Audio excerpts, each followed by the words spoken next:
ہو. ہمارے نبی کی سنت کو دیکھیے, پیارے آقا صلی اللہ علیہ وسلم چھوٹے چھوٹے بچوں کو سلام کیا کرتے ہیں. چھوٹے چھوٹے بچوں کو ہم تو دیکھتے ہیں اگر کوئی پیسہ والا ہے تو اس کو سب سلام کرتے ہیں, مالدار ہے, عہدے والا ہے, اسے سب سلام کرتے ہیں. اگر کوئی بیچارہ غریب ہے, عمر کا بڑا ہے, تو کوئی اسے سلام کرنے کے لیے تیار نہیں. آج کے اس ماحول میں ہم ہر چیز کو دولت کے پیمانے پر ناپ رہے ہیں, دولت کے پیمانے پر, کہ کس سے ہمیں رشتہ داری نبھانی ہے, کس سے رشتہ داری نہیں نبھانی ہے. سگا بھائی ایک خون سے دونوں بنے ہیں, لیکن ایک کو اللہ تعالیٰ نے نواز دیا. اللہ یرزق من یشاء بغیر حساب, اللہ جسے چاہتا ہے بے حساب رزق دیتا ہے. یہ اللہ کی مشیت ہے. بندہ سوچتا ہے کہ میں نے کیا, کسی کا کچھ نہیں ہے. اللہ جسے چاہتا ہے نوازتا ہے.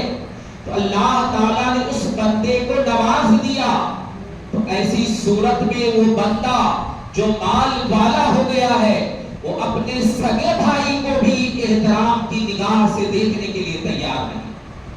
سگا بھائی ہے, اس کو بھی عزت دینے کے لیے تیار نہیں ہے.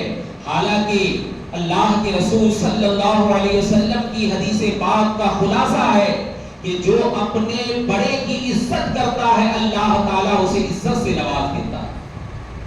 جو اپنے بڑوں کی عزت کرتا ہے, سگا بھائی اگر بڑا ہے وہ باپ کے درجہ کہلاتا ہے. سگا چچا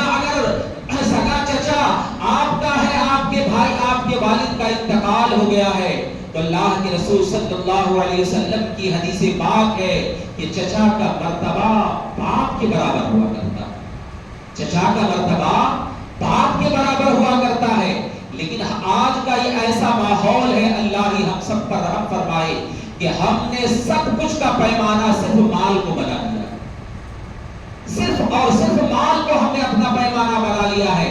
اگر مال ہے تو عزت ہے, اگر مال ہے تو ہم تعریف کریں گے, مال ہے تو ہم اس کے پاس بیٹھیں گے, مال ہے تو اس سے رشتہ داری کو نبھائیں گے.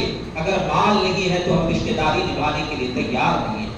بہرحال مسلمانوں, تو میں یہ عرض کر رہا تھا کہ سلام کرنا سنت ہے. انشاءاللہ آج سے سلام کو ہم آپ کریں گے.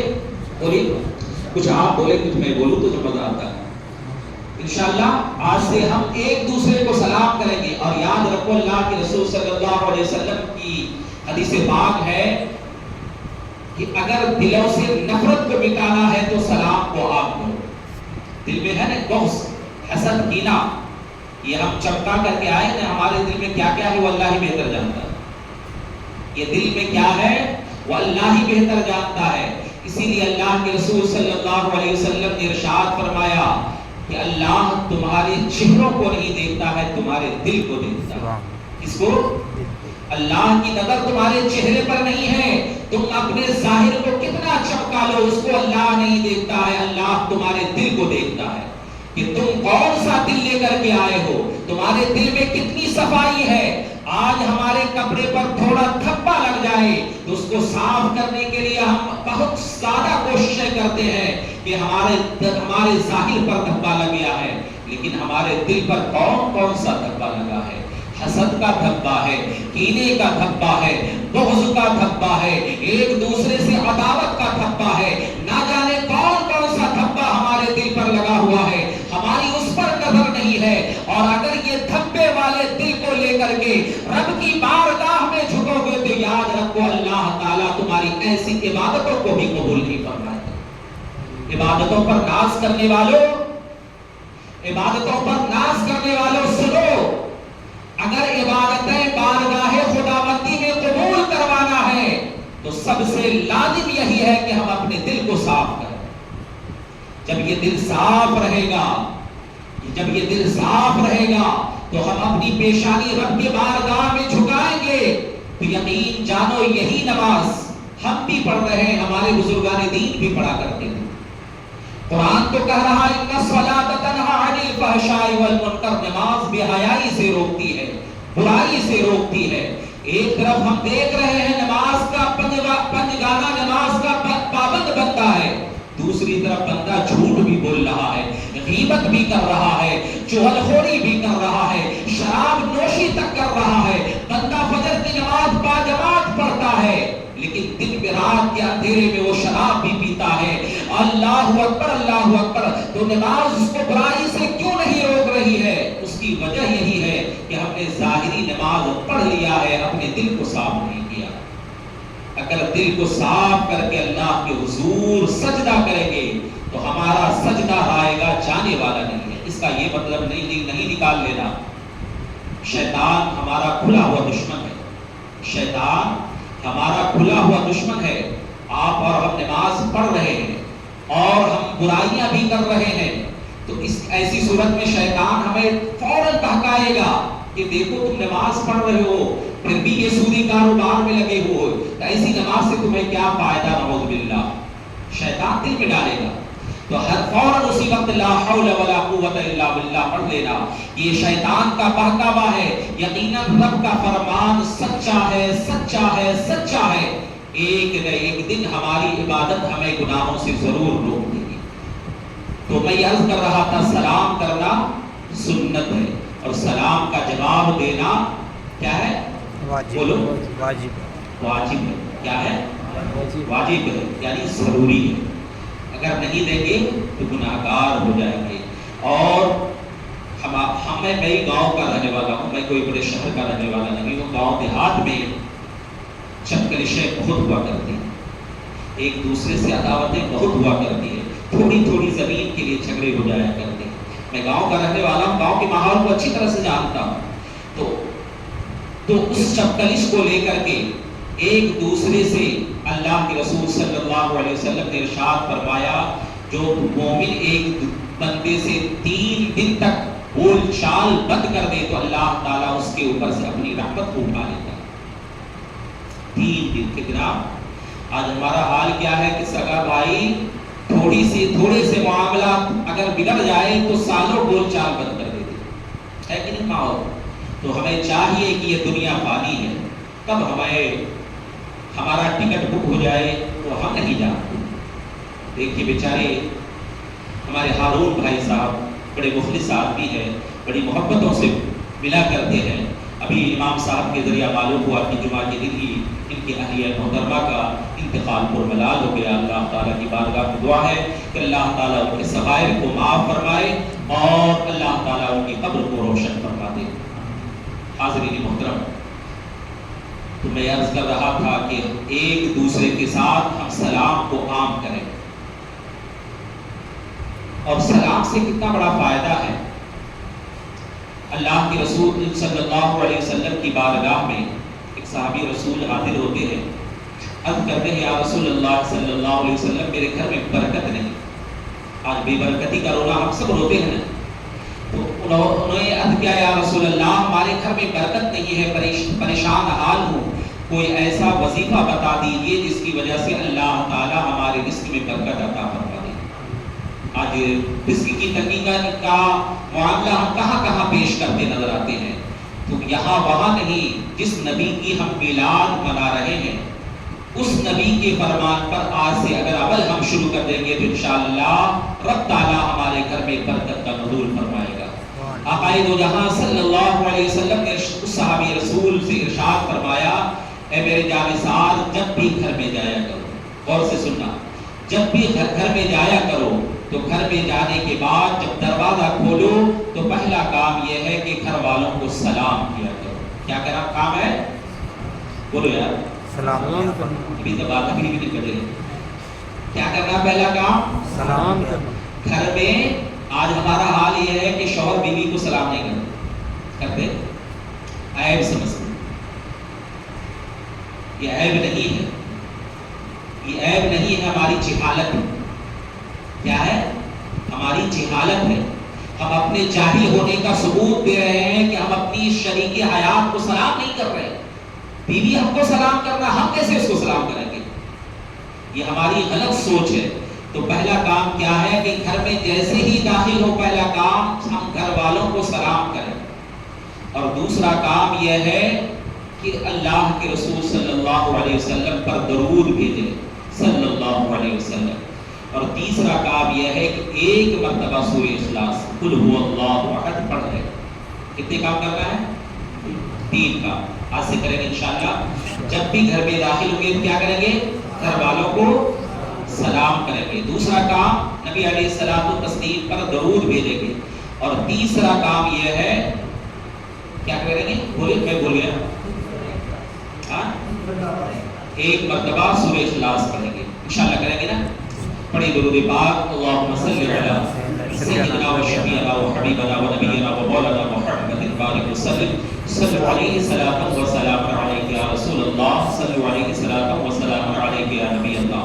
حاضرین محترم، ہم اور آپ خوش نصیب ہے کہ رب تبارک و تعالیٰ نے دنیا کی سب سے پاکیزہ جگہ، دنیا کی سب سے پاکیزہ جگہ اپنے گھر یعنی مسجد میں ہم سبوں کو رات کے اس اندھیرے میں بیٹھنے کا موقع عنایت فرمایا.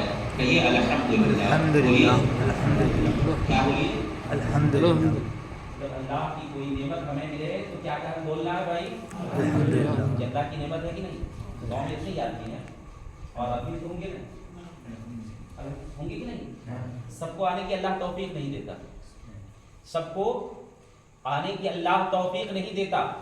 اللہ جسے چاہتا ہے اسے ہی اپنے گھر میں بلاتا ہے.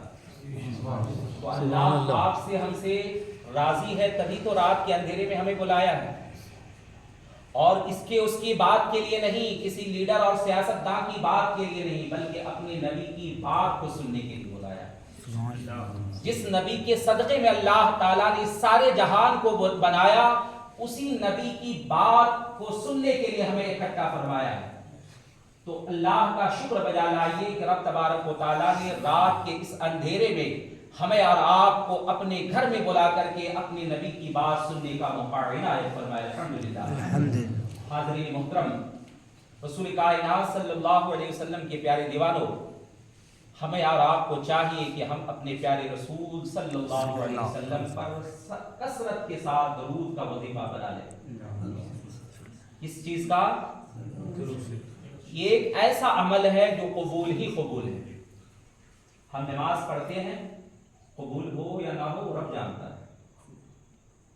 روزہ رکھتے ہیں، اس میں ریاکاری ہو سکتی ہے، دکھاوا ہو سکتا ہے، بناوٹ ہو سکتی ہے، لیکن درود ایک ایسا وظیفہ ہے چاہے جس حال میں پڑھو، جس انداز میں پڑھو، قبول ہی قبول ہے. کیوں قبول ہے؟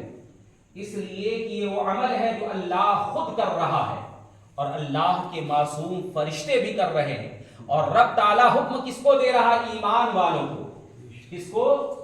اگر کوئی درود نہیں بھیج رہا ہے، کوئی سلام آپ پڑھ رہے ہیں، سلام کی محفل میں حاضر نہیں ہو رہا ہے، تو آپ کے دل کو چھوٹا ہونے کی ضرورت نہیں ہے. آپ اگر سلام پڑھ رہے ہیں، درود پڑھ رہے ہیں، تو اپنے آپ کے مومن ہونے پر خوش ہو جائیے کہ اللہ تعالی ہمارے ایمان کی گواہی ہم سے دلوا رہا ہے. کیونکہ اللہ کا فرمان ہے ان اللہ وملائکتہ یصلون علی النبی یا ایھا الذین آمنوا. اس کو کہہ رہا ہے اللہ، اے ایمان والو. اللہ اور اس کے فرشتے درود بھیج رہے ہیں، اے ایمان والو تم بھی میرے محبوب پر درود و سلام بھیجو. تو اگر درود اور سلام ہم بھیج رہے ہیں تو یہ اللہ کی سنت کو ادا کر رہے ہیں، فرشتے کی سنت کو ادا کر رہے ہیں. ایک ہی ایسا عمل ہے جو اللہ خود کر رہا ہے، اللہ ایمان والوں کو بھی حکم دے رہا ہے. ہم نماز پڑھتے ہیں، اللہ نماز نہیں پڑھتا. کبھی یہ عقیدہ بھی نہیں رکھنا کہ اللہ بھی نماز پڑھتا ہے نا. اللہ نماز پڑھنے سے پاک، اللہ نماز پڑھتا نہیں ہے. ہم اور آپ نماز پڑھتے ہیں، اللہ ہم اور آپ روزہ رکھتے ہیں، اللہ روزہ نہیں رکھتا. ہم اور آپ حج پہ لیے جاتے ہیں، اللہ حج کو نہیں آتا. ایک ہی کام ہے جو اللہ خود کر رہا ہے اور ایمان والوں کو بھی حکم دے رہا ہے. وہ کام کون سا؟ بولیے. درود شریف پڑھیں گے انشاءاللہ. اللہ کے رسول صلی اللہ علیہ وسلم کی حدیث پاک ہے کہ پیارے مصطفیٰ جان رحمت صلی اللہ علیہ وسلم نے ارشاد فرمایا، جو بندہ روزانہ 100 مرتبہ مجھ پر درود بھیجے. کتنا؟ 100. کتنے منٹ لگتے؟ بولو یار 10 منٹ کون سی درود پڑھنے میں؟ اللہ درود ابراہیم پڑھیں گے تب لگتے. درود کوئی مختصر بھی آپ پڑھ سکتے ہیں، صلی اللہ علیہ وسلم، صلی اللہ علیہ محمد، کوئی بھی درود پڑھ سکتے ہیں. اگر صلی اللہ علیہ محمد صرف پڑھ لیں یہ بھی درود ہے. یہ درود پڑھنے میں زیادہ سے زیادہ 3 منٹ سے 4 منٹ لگتے. کتنے؟ 3 سے 4 منٹ. ہم اپنے موبائل پر ریل دیکھنے میں کتنے صرف کر دیتے ہیں بتاؤ؟ کیا یہ موبائل پر ہمارا وقت کاٹنا قیامت کے دن ہمیں کام آ سکتا ہے؟ نہیں آ سکتا. اللہ کے رسول صلی اللہ علیہ وسلم فرماتے ہیں جو بندہ روزانہ 100 مرتبہ مجھ پر درود بھیجے گا القیامت کے دن جب وہ جنت میں جائے گا تو میرا کندھا اس کے کندھے سے ملا ہوا ہوگا. سبحان اللہ سبحان اللہ. اس کا بولو یارو، ہمارا کندھا سرکار کے کندھے سے مل کر کے جائے گا. ہم جب جائیں گے تو سرکار کا کندھا ٹچ کر کے یعنی سرکار کے ساتھ جنت میں جائیں گے. آج اگر سرکار دنیاوی سرکار کا کوئی نمائندہ ایم ایل اے ہمارے گھر آ جائے اور ہم اس کے ساتھ فوٹو کھینچا لیں تو ہم اپنے آپ کو گاؤں میں کنگ کہلاتے. ہماری فوٹو ایم ایل اے صاحب کے ساتھ، ہماری فوٹو ایم پی صاحب کے ساتھ. میرے ایم پی چند منٹ کے لیے آپ کو فائدہ، دنیاوی فائدہ تو پہنچا سکتا ہے، وہ آج کے تو یہ نمائندہ اس سے امید بھی نہیں رکھنا چاہیے. لیکن اللہ کے رسول صلی اللہ علیہ وسلم فرماتے ہیں جو بندہ مجھ پر روزانہ 100 مرتبہ درود پڑھے کل قیامت کے دن میرے ساتھ وہ جنت میں جائے گا. تو ایسا وظیفہ اگر ہم چھوڑ دیں تو ہم سے بڑا بدنصیب کون ہو سکتا ہے؟ انشاءاللہ کریں گے. آج سے انشاءاللہ کریں گے نا. درود میں بڑی برکت ہے یار. درود پڑھنے سے دل صاف ہوتا ہے. کیا ہوتا ہے؟ دل صاف ہوتا ہے. درود پڑھنے سے رزق میں برکت آتی ہے. درود پڑھنے سے بلائیں ٹلتی ہے. درود ہمارا یہ قبر میں ہمیں کام آنے والا ہے. کل قیامت قبر میں جب ہم جائیں گے، قبر میں جانا ہے کہ نہیں، مرنا ہے کہ نہیں؟ جانا ہے. مرنا ہے نا. مرنے کے بعد ہم سے 3 سوال ہونے. کتنے؟ کیا کیا سوال ہونا ہے؟ من ربک. کیا سوال ہونا ہے؟ یعنی کیا؟ رب کون ہے؟ اگر دنیا میں ہم نے رب کو رب پہچان لیا کہ ہمارا رب اللہ ہے تو ہم کہہ دیں گے ربی اللہ. وہاں میں عربی زبان آئے نہ آئے ہمارے زبان پر خود بخود اللہ تعالی ڈال دے گا. ہمیں وہاں سکھا دے گا کہ تمہیں عربی ہی میں جواب دینا ہے. وہاں پر ہم بول پڑیں گے ربی اللہ، میرا رب اللہ ہے. دوسرا سوال ہوگا کہ تمہارا دین کیا ہے؟ ما دین. اس وقت فوراً ہماری زبان پر جاری ہو جائے گا دین یا اسلام، میرا دین اسلام ہے، کوئی دوسرا مذہب ہمارا اسلام دین نہیں ہے. تیسرا سوال ہوگا ما کنت تقول فی حق هذا الرجل، کہ اس محبوب کے بارے میں دنیا میں تو کیا کہا کرتا تھا. اگر دنیا میں ہم نے صلاۃ و سلام پڑھا ہوگا، نبی پر درود بھیجا ہوگا تو ہمارا چہرہ کھل اٹھے گا. یا اے فرشتے تو مجھ سے سوال کر رہا ہے یہ پیارے محبوب کے بارے میں، یہی تو وہ پیارے ہمارے رسول ہے جن پر ہم دن رات درود بھیجا کرتے تھے، اٹھتے بیٹھتے سلام پڑھا کرتے تھے، یا نبی سلام علیکہ کی صدائیں لگایا کرتے تھے، مصطفیٰ جان رحمت پڑھا کرتے تھے، کعبے کے بدر الدجا پڑھا کرتے تھے، اپنے اپنے انداز میں ہم درود بھیجا کرتے تھے. وہی پیارے رسول تو یہ میرے سامنے موجود ہے. حاضرین محترم، یہ کب ہوگا؟ جب ہم دنیا میں نبی علیہ السلام پر کثرت سے درود بھیجیں گے.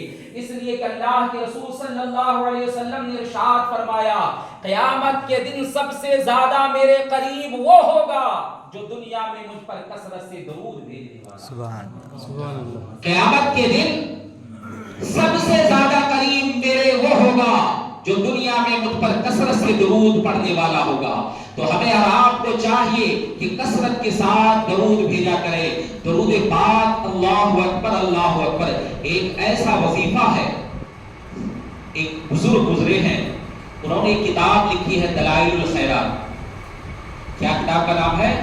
دلائل الخیرات. اس پوری کتاب میں صرف اور صرف درود ہے اور دوسرا کوئی لفظ نہیں، صرف اور صرف درود ہے.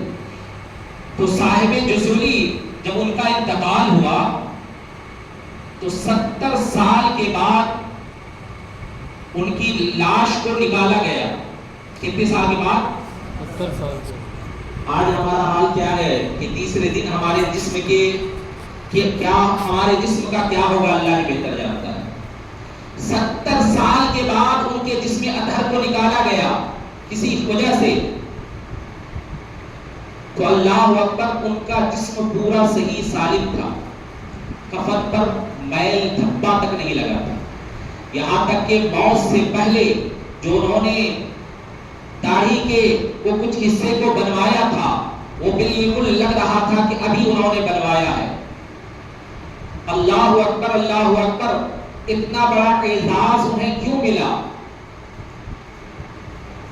وہ خود فرماتے ہیں کہ ایک مرتبہ میں سفر میں جا رہا تھا، دوران سفر نماز ظہر کا وقت ہو گیا، جنگل بیابان تھا، کہیں پانی نظر نہیں آ رہا تھا، چلتے چلتے ایک گاؤں کے قریب پہنچے تو کیا دیکھتا ہوں ایک کنواں موجود ہے، لیکن کنویں کے پاس کوئی ڈول نہیں ہے جس سے پانی نکالا جائے۔ بولی بولتے نہیں، ہاں بولی ہے لیکن کوئی نکالنے کا سامان موجود نہیں ہے۔ حضرت شیخ جوزیلی فرماتے ہیں میں پریشان ادھر ادھر پھر رہا تھا کہ کوئی سامان مل جائے، پانی نکالوں، وضو کرو، اللہ کی عبادت کرو، لیکن کوئی سامان مل نہیں رہا تھا۔ اتنے میں کیا دیکھ رہا ہوں کہ اسی کنویں کے پاس ایک گھر ہے، اس کے اوپر ایک چھوٹی سی بچی ہے، چھوٹی سی بچی ہے، گھوم رہی ہے، مجھ سے پوچھتی ہے اے سلیمان جوزیلی آپ کیوں پریشان ہے؟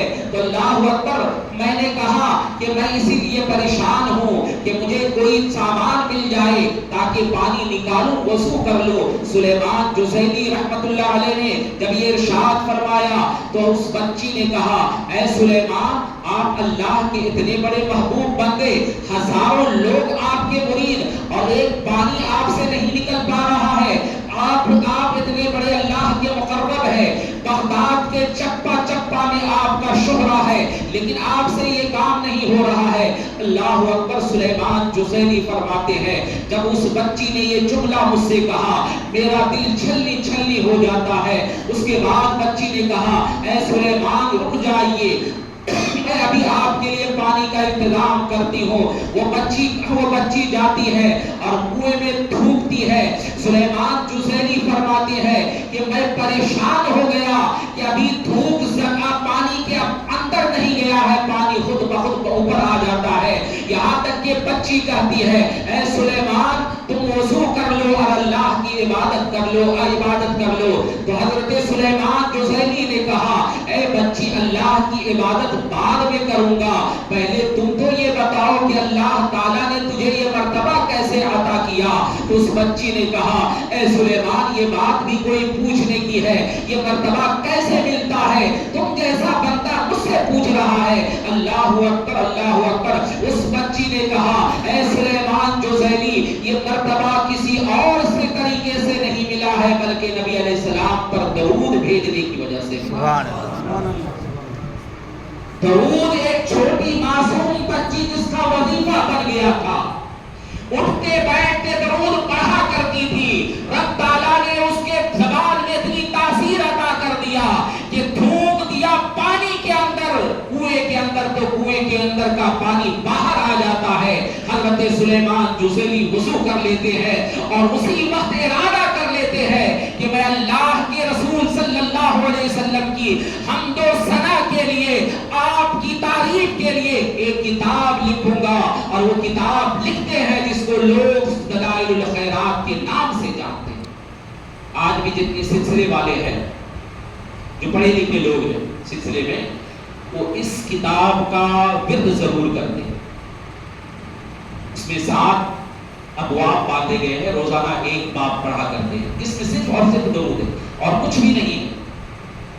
تو ہم اور آپ آج سے ارادہ کر لیں کہ انشاءاللہ درود کثرت کے ساتھ پڑھیں گے۔ پڑھیے درود پاک، اللہم صلی علی سیدنا و شفیعنا و حبیبنا و نبینا و مولانا محمد بارک وسلم، صلو علیہ صلاۃ و سلام علیک یا رسول اللہ صلی اللہ علیہ وسلم۔ حاضرین محترم، اللہ تبارک و تعالیٰ نے ہمیں اور آپ کو اپنے حبیب صلی اللہ علیہ وسلم کی میلاد کے لیے یہاں اکٹھا ہونے کا موقع عنایت فرمایا ہے۔ پیارے بھائیوں، بتائیے کہ اللہ تعالیٰ نے ہمیں عرب کو کس چیز سے بنایا ہے؟ بولو یار، ہم عرب کس چیز سے بنے ہیں؟ مٹی سے۔ مٹی سے۔ کس سے؟ مٹی سے۔ اور اللہ تعالیٰ نے فرشتوں کو کس سے بنایا؟ نور سے۔ اور جنات کو کس سے بنایا؟ بولو، آگ سے۔ کس سے؟ کس سے؟ جنات کس سے بنے ہیں؟ آج ہر گھر پریشان ہے، فلاں کو جنات نے پکڑ لیا، فلاں کو یہ پکڑ لیا، تھوڑی پریشانی آئی، بیماری آئی اور ہمارا دماغ جو شک میں پڑ جاتا ہے۔ یقیناً جنات ایک مخلوق ہے، اس کا انکار کفر ہے۔ جنات کا انکار کیا ہے؟ کفر ہے۔ کوئی کہہ دے کہ بھوت پریت کچھ نہیں ہوتا، جنات کچھ نہیں ہوتا، تو ایمان سے گیا ہے۔ لیکن ہر چیز میں اسی پر شک کر لینا یہ ایمان کے خلاف کام ہے۔ تو ہمیں آرام کو اللہ کے رسول صلی اللہ علیہ وسلم نے اس سے بھی بچنے کا، آسے بلیات جنات سے بچنے کا بھی ایک وظیفہ دیا ہے۔ کیا دیا ہے؟ ایک وظیفہ دیا ہے۔ وہ وظیفہ کیا ہے کہ جو بندہ روزانہ صبح کے وقت 3 مرتبہ قل اعوذ برب الفلق اور 3 مرتبہ قل اعوذ برب الناس پڑھ لے تو دن بھر وہ آسیب، بلیات، کیا کرتوت ہر چیز سے محفوظ رہے گا۔ اس چیز سے اگر آپ ان چیزوں سے بچنا ہے تو صبح اٹھ فجر کی نماز پڑھیں۔ پہلا کام یہی ہے کہ فجر کی نماز کے بعد یہ دونوں سورہ کو پڑھیں اور کوشش کریں کہ سورہ اخلاص کو بھی ملا لیں، قل هو اللہ احد کو۔ تو اس سے کیا فائدہ ہوگا؟ قل هو اللہ 3 مرتبہ پڑھنے سے ایک قرآن کا ثواب مل جاتا ہے۔ ان 3 سورتوں کو پڑھیں، اپنے ہاتھ پر دم کریں اور پورے چہرے پر پورے بدن پر پھیر لیں۔ انشاءاللہ پورے دن ہر طرح کے آسیب، بلیات، کیا کرتوت سے آپ محفوظ رہیں گے۔ رات میں پڑھ لیں گے انشاءاللہ پوری رات شیطان کے شر سے محفوظ رہیں گے۔ پڑھیں گے انشاءاللہ۔ تو اللہ تعالیٰ نے انسان کو مٹی سے بنایا، جنات کو آگ سے بنایا، ہمارے نبی کو کس چیز سے بنایا؟ ہمارے نبی کو پیدا کرنے کی جب باری آئی تو اللہ تعالیٰ نے حضرت جبرائیل علیہ الصلوۃ والتسلیم کو حکم دیا، اے جبرائیل مدینہ جاؤ، وہ مدینہ جسے پہلے یثرب کہا جاتا تھا، وہاں سے مٹی لے کر آؤ۔ وہاں کی مٹی کو خاک شفا کہا جاتا ہے۔ مدینہ کی مٹی میں بھی اللہ تعالیٰ نے شفا رکھ دیا ہے، یہ قدم رسول کا صدقہ۔ رسول کائنات صلی اللہ علیہ وسلم کا قدم ناز پڑ گیا تو وہ پورا شہر جو بیماریوں کا گھر کہلایا کرتا تھا، جو بیماریوں کا اڈا کہلایا کرتا تھا، آمد مصطفیٰ کے صدقے میں اللہ تعالیٰ نے پورے شہر کو شفا کا شہر قرار دیا۔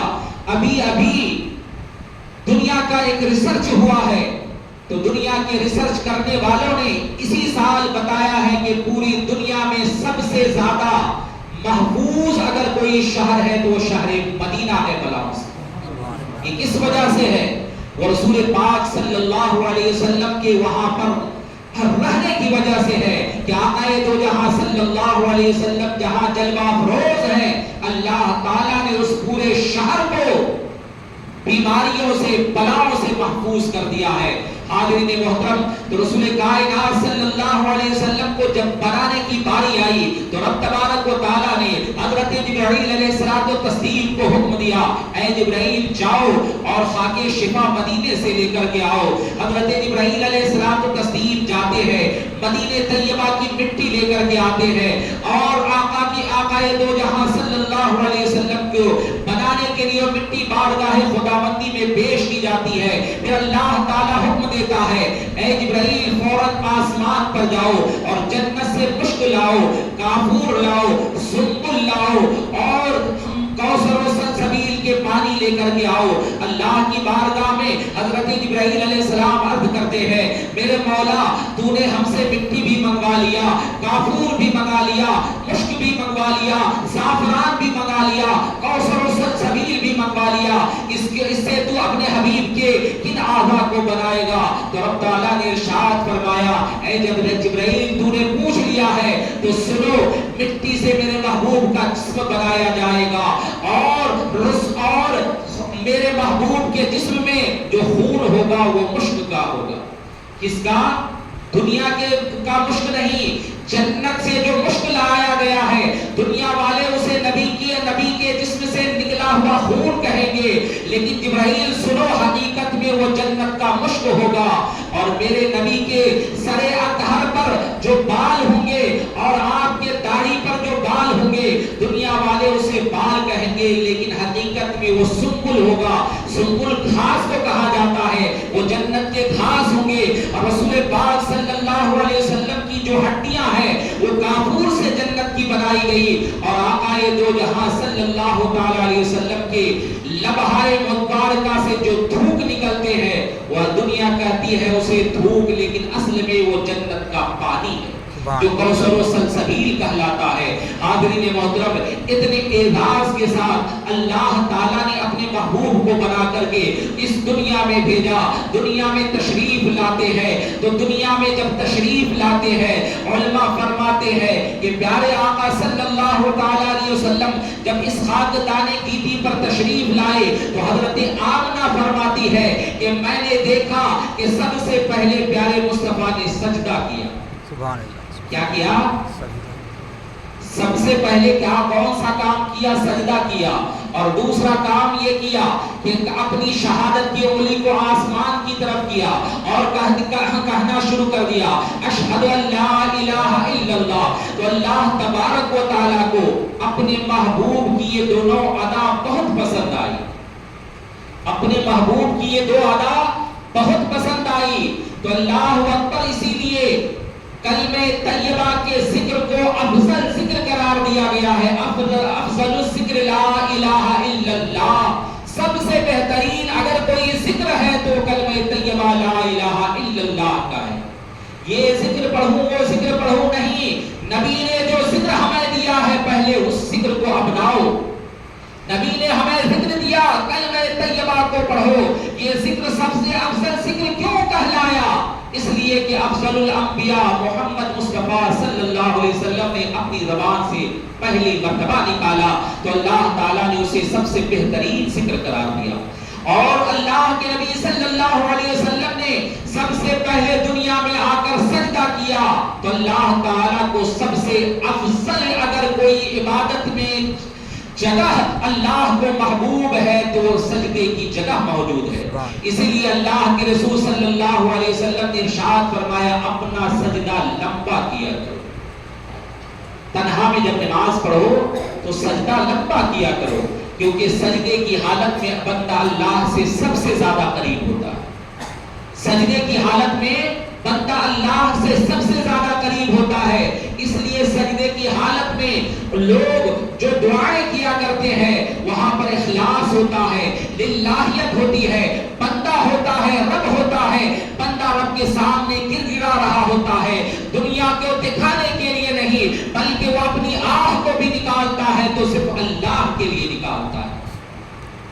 تو حاضرین محترم، رسول کائنات صلی اللہ تعالی علیہ وسلم اس خاکدان گیتی میں تشریف لائے، دنیا سے جو تاریکیاں تھی، جہالت تھی، وہ ختم ہوئی، اور آمد مصطفیٰ کے صدقے میں اللہ تعالیٰ نے اس جہان کو بے شمار نعمتوں سے نواز دیا۔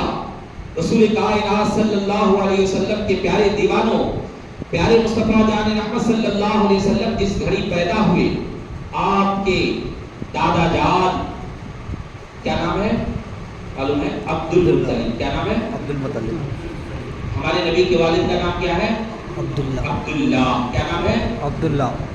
کچھ بات سیکھ لینا، کوئی پوچھے تو بتا سکے۔ ہمارے نبی کے والد کا کیا نام ہے؟ عبداللہ۔ دادا کا کیا نام ہے؟ عبد المطلب۔ نانا کا کیا نام ہے؟ وہاب۔ کیا نام ہے؟ وہاب۔ کیا نام ہے؟ عبداللہ علی وہاب۔ کیا نام ہے؟ وہاب۔ وہاب۔ ہمارے نبی کی والدہ کا کیا نام ہے؟ آمینہ۔ سب کو یاد ہوگا، بیوی آپ کیا نام ہے؟ آمینہ۔ ہاں، تو یہ چند باتیں کم سے کم اپنے نبی کی سیرت سے سیکھیں۔ تو رسول کائنات صلی اللہ علیہ وسلم کے دادا محترم کعبہ کا طواف کر رہے تھے تو حضرت عبد المطلب فرماتے ہیں کہ دوران کعبہ صبح کے وقت میں نے یہ دیکھا کعبہ میرے گھر کی طرف جھکا ہوا۔ حضرت عبد المطلب فرماتے ہیں میں پریشان ہو گیا کہ آج تک تو یہ کرشمہ نہیں دیکھا تھا اور عبد المطلب کون ہے؟ کعبہ کے متولی ہیں. کعبہ کے جس طرح سے آج مسجد کے صدر کہلاتے ہیں اسی طرح سے وہ کعبہ کے متولی تھے. حضرت عبد المطلب فرماتے ہیں میں دیکھ رہا ہوں کہ کعبہ میرے گھر کی طرف جھکا ہوا ہے. پھر میں نے مقام ابراہیم کی طرف جھکا دیکھا تو دیکھا مقام ابراہیم بھی میرے گھر کی طرف جھکا ہوا ہے. تو میں دوڑتا دوڑتا اپنے گھر کے پاس گیا, دروازہ کھٹکھٹایا تو دروازہ کھٹکھٹایا, آواز آئی عبد المطلب رک جاؤ. تھوڑی دیر کے بعد دروازہ کھلا تو میں کیا دیکھ رہا ہوں کہ میرے گھر کے اندر سے ایسی خوشبو آ رہی ہے, ایسی خوشبو آ رہی ہے کہ ایسی خوشبو آج تک میں نے نہیں سونگا تھا. مشک و عنبر کی سے زیادہ خوشبو آ رہی تھی. اللہ اکبر اللہ اکبر. پھر ندا آتی ہے اے عبد المطلب تجھے مبارک ہو کہ اللہ تعالیٰ نے تجھے پوترا عطا کیا ہے, عبداللہ کو بیٹا دیا ہے جو نہایت ہی حسین و خوبصورت ہے. حضرت عبد المطلب نے اس بیٹے کو یعنی حضرت رسول کائنات صلی اللہ علیہ وسلم کو اپنے مبارک ہاتھ میں لے لیا اور اس کے بعد بی بی آمنہ سے کہتے ہیں اے آمنہ اس کا نام میں رکھوں گا. ہوتا ہے آج بھی جھگڑے ہوتے ہیں دیال اور کنیال میں, جب پہلا بچہ پیدا ہوتا جھگڑا ہوتا میں نام رکھوں میں نام رکھوں. اس دور میں بھی حضرت عبد المطلب نے کہا کہ میں اس کا نام رکھوں گا. حضرت آمنہ شکستہ دل ہو جاتی ہے, مرجھا جاتی ہے, اور جب مرجھائے ہوئے چہرے کو حضرت عبد المطلب نے دیکھا تو حضرت عبد المطلب نے آمنہ سے کہا آمنہ مرجھاؤ نہیں, پریشان مت ہو جاؤ, ایک نام تم رکھتے ہو ایک نام میں رکھوں گا. حضرت آمنہ نے کہا اے عبد المطلب میں اس لیے نہیں مرجھا گئی ہوں کہ تم نام رکھو میں نام رکھوں, بلکہ جب یہ بچہ پیدا ہوا تو رب تعالیٰ کی طرف سے یہ ندا آئی تھی اے آمنہ اس کا نام کوئی نہیں رکھے گا بلکہ اس ہونے والے بچے کا نام میں رکھوں گا. سبحان اللہ اکبر اللہ اکبر. پیارے مصطفیٰ جان رحمت صلی اللہ تعالیٰ علیہ وسلم کا نام دنیا والوں نے نہیں رکھا بلکہ رب نے رکھا. اور ندا آئی اے آمنہ سنو اس ہونے والے محبوب کا نام جو ہے عرش پر محمود لکھا ہوا ہے, اور تورات میں اس کا نام معید لکھا ہوا ہے, اور قرآن میں اس کا نام یاسین طٰہٰ اور محمد رہے گا. قرآن میں اس کا نام یاسین طٰہٰ اور محمد رہے گا. گویا اللہ تبارک و تعالیٰ نے اپنے پیارے محبوب کا نام رکھ دیا. پیارے مصطفیٰ جان رحمت صلی اللہ علیہ وسلم کے پیارے دیواروں, رسول پاک صلی اللہ تعالیٰ علیہ وسلم کی عمر مبارکہ صرف 8 سال کی. کتنے 8 سال. مکہ میں بارش نہیں ہو رہی. کیا نہیں ہو رہی؟ بارش نہیں ہو رہی. تو مکہ کے جو سردار تھے سارے کے سارے اکٹھا ہوتے ہیں, اور اس زمانے جاہلیت میں ایک طریقہ تھا کہ اگر کسی چیز کا پختہ ارادہ کرنا ہے تو وہ لوگ جانور کو ذبح کرتے اور اس کا خون اکٹھا کرتے, پھر خون کے اندر اپنا ہاتھ رکھ کر کے قسم کھاتے کہ یہ کام کر کے ہی چھوڑوں گا. چنانچہ مکہ کے جو سردار تھے 32 کے 32 جس میں آپ کے چچا بھی موجود تھے, انہوں نے قسم کھائی کہ رات کے اندھیرے میں ہم سب کعبہ جائیں گے اور غلاف کعبہ کو پکڑ کر کے دعا کریں گے جب تک بارش نہیں ہوگی ہم واپس آنے والے نہیں. سارے سرداران مکہ نے قسم کھا لیا, گھر کو واپس جاتے ہیں, 2 رات کا کھانا کھاتے ہیں. جب رات کا اندھیرا ہوتا ہے سب ایک ایک کر کے مکہ کے جو سردار تھے کعبے کے شہر میں اکٹھا ہونا شروع ہو جاتے ہیں. مکہ والوں کو جب معلوم ہوا کہ اللہ اکبر کہ آج بارش کے لیے دعائیں ہونے والی ہے, تو مکہ کے کعبہ کے شہر میں صرف سردار نہیں بلکہ عورتیں بھی آ جاتی ہیں, بچے بھی آ جاتے ہیں, نوجوان بھی آ جاتے ہیں, پورا ضم غفیر لگ جاتا ہے. یہاں تک کہ رسول کائنات صلی اللہ علیہ وسلم کے چچا جب گھر سے جانے لگے تو رسول پاک صلی اللہ علیہ وسلم نے پوچھا چچا جان کہاں جا رہے ہیں؟ انہوں نے کہا کعبہ جا رہا ہوں. اللہ اکبر اللہ اکبر. پیارے مصطفیٰ جان رحمت صلی اللہ علیہ وسلم نے ارشاد فرمایا چچا جان میں بھی آپ کے ساتھ جانا چاہتا ہوں. چچا نے انکار کر دیا,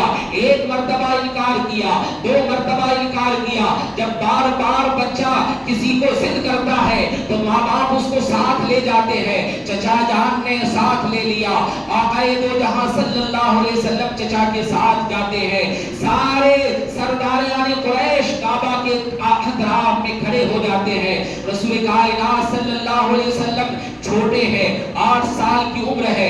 چچا کے ساتھ جب گئے تو قریش کے سرداروں نے کہا اس بچے کو پیچھے کر دو. رسول کائنات صلی اللہ علیہ وسلم کے چچا ابو طالب نے آپ کو پیچھے کر دیا. آقا دو جہاں پیچھے بیٹھ جاتے ہیں. اب سرداران قریش کعبہ کی غلاف کو پکڑتے ہیں, دعائیں کر رہے ہیں, یا رب کعبہ اغثنا مغیثا کثیرا, یا رب کعبہ, یا رب کعبہ اغثنا مغیثا کثیرا. اے کعبے کے مالک مجھ پر کثرت کے ساتھ بارش کو نازل کر دے. رات بھر دعائیں کرتے ہیں, بارش کا ایک قطرہ نہیں اترتا ہے. دن کا اجالا ہو جاتا ہے, بارش کا ایک قطرہ نازل نہیں ہوتا ہے. صبح کی سفیدی آ جاتی ہے, بارش کا ایک قطرہ نازل نہیں ہوتا ہے. یہاں تک کہ جب سورج کی شعاعیں باہر آتی ہے, لوگ پسینے سے شرابور ہو رہے ہیں, تو رسول کائنات صلی اللہ علیہ وسلم دوڑتے دوڑتے اپنے چچا جان کے قریب جاتے ہیں. آپ کے پشت مبارک اپنے چچا کے پیٹھ پر ہاتھ رکھتے ہیں. تو چچا نے مڑ کر دیکھا تو آقا دو جہاں صلی اللہ علیہ وسلم موجود ہے. چچا نے کہا بھتیجے یہاں کیوں آ گئے ہو؟ جاؤ یہاں جاؤ, اپنی جگہ بیٹھ جاؤ. رسول کائنات صلی اللہ علیہ وسلم نے ارشاد فرمایا, اے چچا جان مجھے یہاں رہنے دو, میں دعا کروں گا اللہ بارش کو نازل فرما دے گا. اللہ اکبر, اللہ اکبر. جب رسول پاک صلی اللہ تعالی علیہ وسلم نے یہ جملہ کہا تو آقا دو جہاں صلی اللہ علیہ وسلم کی بات کو سن کر کے کفاران قریش نے مذاق اڑایا. آقا جاتے ہیں پیچھے بیٹھ جاتے ہیں, یہاں تک کہ وہ لوگ دعائیں کر رہے ہیں. دعائیں کرتے کرتے غش کھا کر کوئی ادھر گر رہا ہے, کوئی ادھر گر رہا ہے. رسول کائنات صلی اللہ علیہ وسلم اپنے چھوٹے چھوٹے پاؤں کے ساتھ چلتے ہوئے پھر چچا کے پاس آتے ہیں. چچا کے جسم کو ہاتھ لگاتے ہیں. چچا نے مڑ کر دیکھا, پھر غصے سے دیکھا تو چچا کو حضرت رسول پاک نے فرمایا, اے چچا جان میں اس لیے نہیں آیا ہوں کہ پانی کے لیے دعا کروں, بلکہ اس لیے آیا ہوں کہ میں دیکھ رہا ہوں آپ دھوپ کی تمازت کی وجہ سے پریشان حال ہے. اب میں اسی لیے آیا ہوں کہ آپ کے پسینے کو پوچھو, آپ کو تھوڑا ٹھنڈا کرو. رسول کائنات صلی اللہ تعالی علیہ وسلم اپنے چھوٹے چھوٹے ہاتھ سے اپنے چچا جان کا چہرہ پوچھ رہے ہیں, ان کے پسینے کو صاف کر رہے ہیں. جب چچا نے اپنے بھتیجے کی اس محبت کو دیکھا تو گلے لگا لیتے ہیں, گلے لگا لیتے ہیں. جب گلے لگایا تو رسول کائنات صلی اللہ تعالی علیہ وسلم نے ہلکے سے چچا کے کان میں کہا, چچا جان مجھے یہاں رہنے دو, میں دعا کروں گا رب بارش کو نازل کر دے گا. یہ بات کسی ایک سردار نے سنا تو آواز لگائی, اے لوگوں رک جاؤ, رک جاؤ, اب بارش ہونے والی ہے, اب بارش ہونے والی ہے. جب لوگوں نے اس سردار کی بات کو سنا تو کہا تو کتنا بڑا بے وقوف ہے, دھوپ اتنی تمازت کے ساتھ چمک رہی ہے, ہم پسینے میں شرابور ہیں اور تم کہہ رہے ہو بارش ہوگی. ارے بارش کہاں سے ہو سکتی ہے؟ اس نے کہا نہیں نہیں, یاد رکھو یہ کسی اور کی بات نہیں ہے, یہ محمد کی بات ہے. محمد کو آج تک میں نے جھوٹ بولتے ہوئے نہیں سنا ہے, یہ ان کی بات بالکل سچی ہے. یہ جب دعا کریں گے تو رب بارش کو نازل کر دے گا. تو اللہ اکبر, سرداران قریش نے اس کی بات کو سن لیا تو رسول کائنات صلی اللہ علیہ وسلم وہاں رک جاتے ہیں. جب رک گئے تو سرداران قریش نے کہا, اے محمد اب تو دعا کرو. تو اللہ اکبر, اللہ اکبر. پیارے مصطفیٰ جان رحمت صلی اللہ علیہ وسلم نے ارشاد فرمایا, اے لوگوں میں بھی اگر تمہاری طرح سے دعا کروں تو میرے اور تمہارے درمیان میں کیا فرق رہ جائے گا؟ آج لوگ کہتے ہیں رسول ہماری طرح سے ہے. ابھی پیارے مصطفیٰ کی شبانی نہیں ہے, ابھی نبوت کا اظہار نہیں کیا ہے, 8 سال کی عمر ہے. پیارے مصطفیٰ فرما رہے ہیں اگر تمہاری طرح میں بھی دعا کروں تو میرے اور تمہارے درمیان میں فرق کیا رہے گا؟ تو ان لوگوں نے کہا, سرداران قریش نے کہا, پھر ہمیں کیا کرنا ہے؟ آقا نے فرمایا تجھے وہی کرنا ہے جو میں کر رہا تھا. انہوں نے کہا تم کیا کر رہے تھے؟ تو انہوں نے کہا